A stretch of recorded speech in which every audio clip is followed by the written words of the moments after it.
A simple elderly woman denied entry to a luxury hospital. Hours later, her rich son arrives by helicopter. Margaret Wilson, a 78-year-old retired schoolteacher, lived in a modest apartment in South Boston. Despite her son Michael's tremendous success as a tech entrepreneur in California, Margaret maintained her independent lifestyle, refusing to leave the neighborhood where she had taught for over 40 years. Her apartment walls were adorned with faded photographs of her late husband Robert, her son's graduation from MIT, and countless students she had mentored over the decades. On a particularly harsh winter morning, with snow piling outside her windows and the temperature dropping to single digits, Margaret felt a sharp pain radiating through her chest as she prepared her morning tea. The pain was unlike anything she had experienced before, intense and spreading to her left arm. Her breathing became labored, and despite her stoic nature, she knew something was terribly wrong. Her neighbor, Diane, a nurse at Boston Medical Center, had repeatedly told Margaret to call her if anything ever happened. With trembling fingers, Margaret dialed Diane's number. "Margaret, is everything all right?" Diane's voice carried concern even through the phone. "I think I might need some help," Margaret whispered, her voice uncharacteristically weak.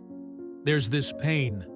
Within minutes, Diane was at her door, her experienced eyes quickly assessing Margaret's pallor and shortness of breath.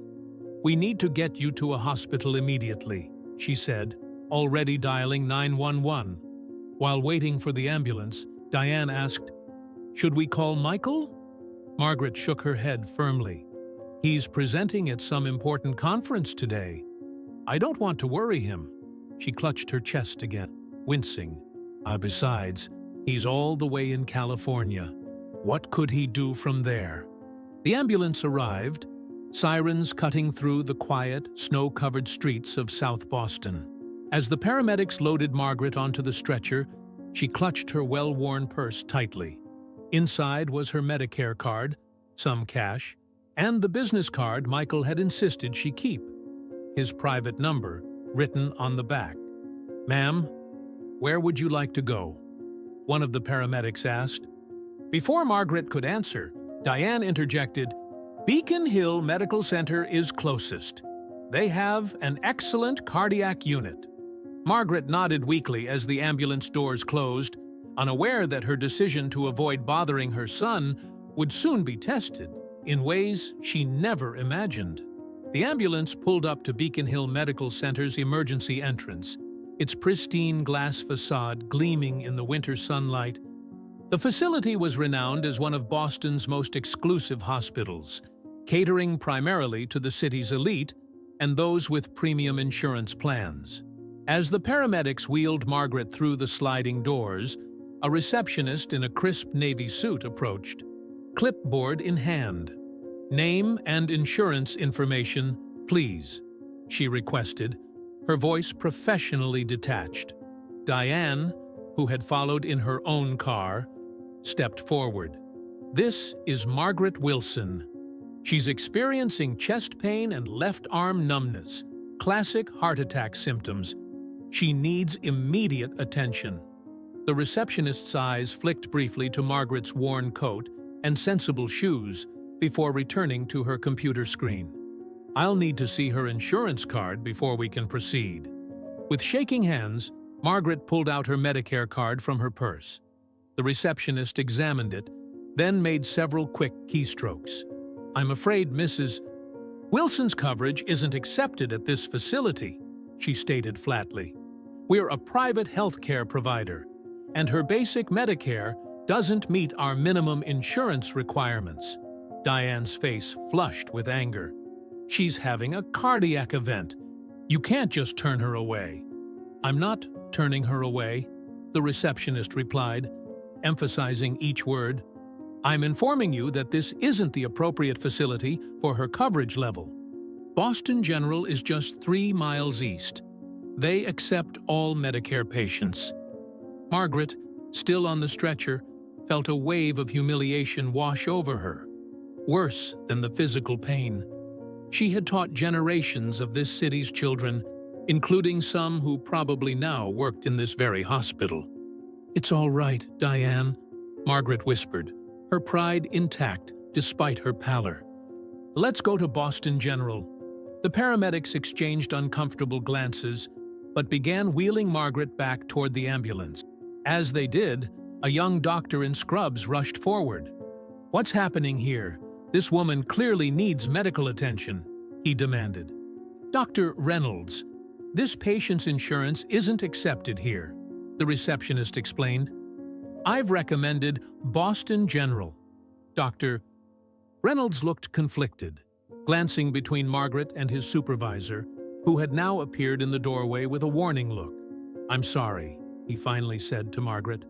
"I wish I could help, but hospital policy is very clear. If there's anything else you need—" "What I need," Margaret said with quiet dignity, "is my self-respect. And I'll keep that. Thank you." As the paramedics loaded her back into the ambulance, Margaret finally relented to Diane's pleas and handed over her phone. "My son's number is saved under Michael, but please, don't alarm him unnecessarily." Diane nodded. But as the ambulance pulled away from the gleaming hospital that had rejected a woman who had given her life to public service, she knew this was absolutely necessary.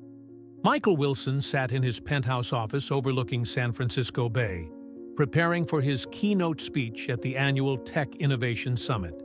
At 46, he had built Wilson Tech from a dorm room project into a multi-billion-dollar enterprise specializing in healthcare technology. The irony that his company developed software to improve patient access to healthcare wasn't lost on him as his assistant burst through the door. "Michael, there's an urgent call from Boston. Someone named Diane." His blood ran cold. Only his mother's neighbor would be calling from that number. "Put her through," he ordered, his presentation forgotten. "Michael, it's Diane, your mother's neighbor. Your mom had chest pains this morning." "Is she all right?" he interrupted, already signaling his assistant to clear his schedule. "We're on our way to Boston General. Beacon Hill Medical Center refused to admit her because of her insurance." Michael's grip tightened on the phone. "Beacon Hill refused my mother." "Yes." Despite clear heart attack symptoms, the information struck him like a physical blow. His company had developed a patient admission algorithm currently being tested at several elite hospitals, including Beacon Hill Medical Center. "I'll be there as soon as possible," he said, ending the call. Within minutes, his assistant had arranged for the company helicopter to take him to the airport where his private jet waited. As the helicopter lifted off, Michael stared at his phone, at the photo of his mother at his college graduation, proud, dignified, standing alone after his father's death had left them with nothing but debt. He had built his empire promising himself that she would never have to struggle again. Yet he had gotten so caught up in his success that he had failed to ensure her safety. When was the last time he had actually visited her? 2 Christmases ago. She always insisted on her independence, refusing his offers to move her to California or to upgrade her insurance. "I raised you on a teacher's salary, and Medicare is good enough for me," she'd said. "Save your money for something important." As if anything was more important than her. The helicopter reached the airport, where his jet was fueled and ready.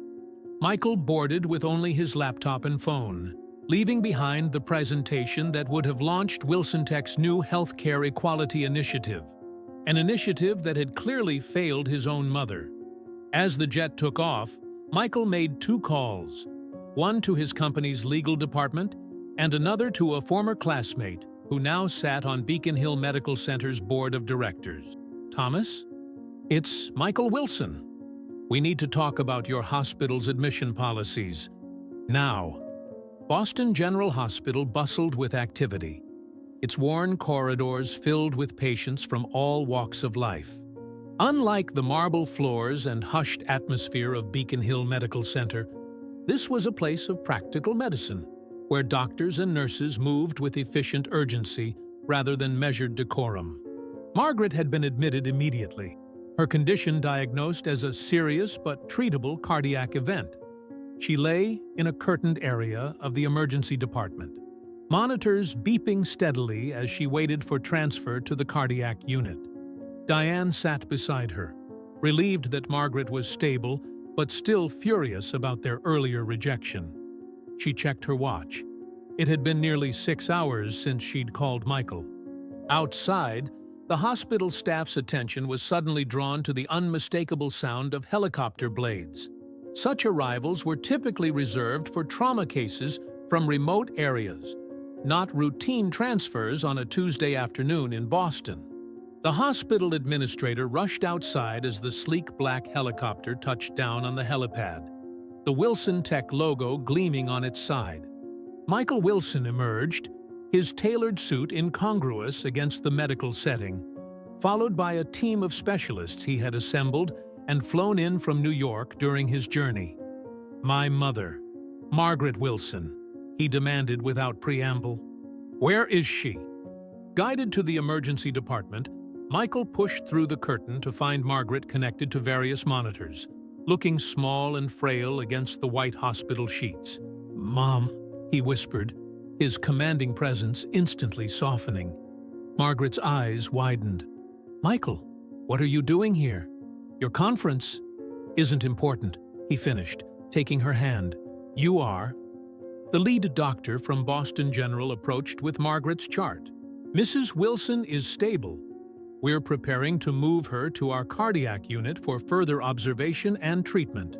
Michael nodded appreciatively. "Thank you for taking care of her when others wouldn't." He introduced the specialists he had brought. "These doctors will be consulting on my mother's case, if that's acceptable."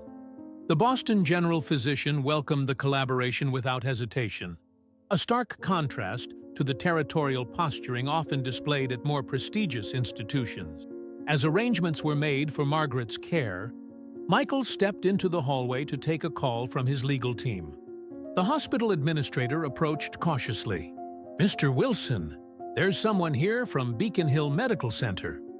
In the waiting area stood Dr. Reynolds, the young doctor who had witnessed Margaret's rejection. He looked nervous but determined. "Mr. Wilson, I came to apologize about what happened to your mother and to offer some information. The admission algorithm your company developed. I believe it's being misused to filter patients based on profitability rather than medical need." Michael's expression hardened. "Explain." The hospital administration modified the parameters. It's subtle, but the system now prioritizes insurance tiers over symptom severity in certain cases. The revelation confirmed Michael's worst suspicions about how his technology was being implemented. His company's mission to democratize healthcare access had been perverted into another tool for exclusion. "Will you testify to this, if necessary?" Michael asked quietly. Dr. Reynolds nodded. His career at Beacon Hill likely over with this betrayal, but his integrity intact. "Then I suggest you update your resume," Michael said, "because you'll be too qualified to stay there once I'm finished." 2 days later, Margaret had been moved to a private room at Boston General, her condition stabilized with proper treatment. Michael had barely left her side, working remotely from a makeshift office in the corner of her room. "You need to go back to California," Margaret insisted, as she watched him juggle conference calls while checking her monitors. "Your company needs you." "My company can wait," Michael replied, closing his laptop. "Besides, I have business here in Boston now." That business arrived promptly at 2 p.m. when Thomas Harrington, board chairman of Beacon Hill Medical Center, knocked on the door. He entered with the forced confidence of someone expecting a difficult conversation. "Michael," he greeted with a tight smile. "Mrs. Wilson, I'm deeply sorry for what happened. I've come personally to extend Beacon Hill's sincerest apologies." Margaret regarded him coolly. "Apology accepted. Now, if you'll excuse us, I'm rather tired." Thomas blinked at the dismissal but persisted. "We're conducting a full review of our admission policies. The receptionist involved has been suspended pending investigation and—" "Meaningless gestures," Michael interrupted. "The problem isn't one receptionist. It's systematic." He opened his laptop, turning the screen to show Thomas a detailed analysis of Beacon Hill's admission patterns over the past year. Data extracted from the very system Wilson Tech had installed. "Your hospital has rejected 72% of Medicare-only patients presenting with critical symptoms, while admitting 94% of privately insured patients with identical symptom profiles. That's not coincidence. It's policy." Thomas paled. These statistics could be interpreted many ways. They'll be interpreted by state regulators and the press unless significant changes are made, Michael stated flatly, "including your resignation." "Now wait just a minute," Thomas sputtered. "No," Margaret interrupted, sitting up despite her fatigue. "You wait. I was an educator for 40 years. I taught children from every background that they mattered equally, that their lives had equal value." Her voice, though soft, commanded attention. "What happened to me wasn't just about insurance. It was about who gets to be treated as human." The room fell silent as her words hung in the air. "I don't want your job, Mr. Harrington," she continued, "but I want your promise that what happened to me won't happen to anyone else." Thomas looked between mother and son, one with quiet moral authority, the other with the power to destroy his career, and recognized his only path forward. "I'll convene an emergency board meeting tonight," he conceded. "We'll begin implementation of a new admission protocol immediately." After Thomas left, Michael sat beside his mother's bed. "You should have called me right away," he said softly. Margaret took his hand. "I didn't want to be a burden. You raised me alone after Dad died. You worked 2 jobs to put me through college. You were never a burden," Michael replied, his voice thick with emotion. "I built a company to fix a broken system, and I couldn't even protect my own mother from it." Margaret squeezed his hand. Then fix it. Not just for me, but for everyone." 6 months later, Margaret stood beside Michael on the steps of Beacon Hill Medical Center, now renamed Commonwealth Community Medical Center. The spring sun warmed the air as they prepared to cut the ribbon on the hospital's new emergency department, one that operated under a revolutionary admission system prioritizing medical need over financial status. Michael had leveraged his influence and resources to force sweeping changes in Boston's healthcare landscape. The settlement with Beacon Hill's board had been substantial. The hospital would now reserve 50% of its beds for Medicare and Medicaid patients, with a new endowment specifically funding care for the uninsured. "Ready, Mom?" Michael asked, as reporters gathered. Margaret nodded, looking stronger and healthier than she had in years. Following her recovery, she had agreed to move to a comfortable townhouse closer to downtown Boston. Not California, as Michael had initially hoped, but a compromise they both could live with. "I'd like to introduce my mother, Margaret Wilson," Michael announced to the assembled crowd. She taught in Boston public schools for over 40 years, and 6 months ago, she taught this hospital, and me, our most important lesson yet. Margaret stepped forward, her natural dignity commanding attention without effort. "Healthcare isn't a privilege for the wealthy or well-connected," she said clearly. "It's a fundamental right. What happened to me happens to countless others who don't have sons with helicopters." A ripple of appreciative laughter moved through the crowd. But today marks a new beginning for this institution.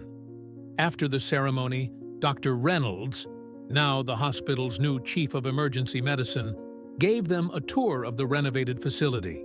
The waiting room, once an exercise in cold efficiency, now featured comfortable seating, clear information displays in multiple languages, and dedicated patient advocates to help navigate the admission process.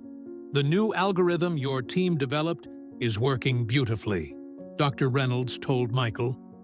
"Triage is faster and more accurate, and we've reduced wait times while actually increasing the diversity of patients we serve."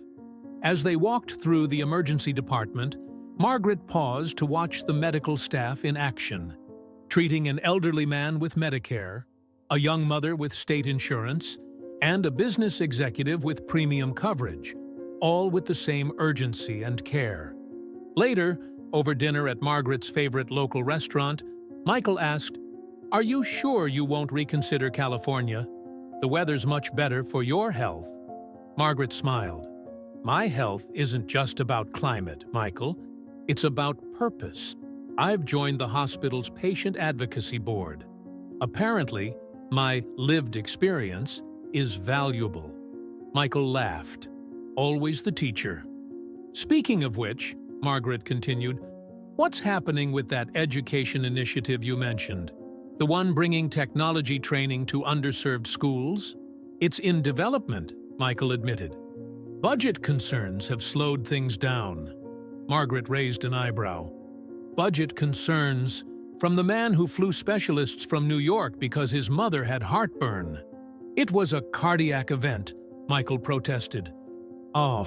Mild," Margaret corrected with a smile.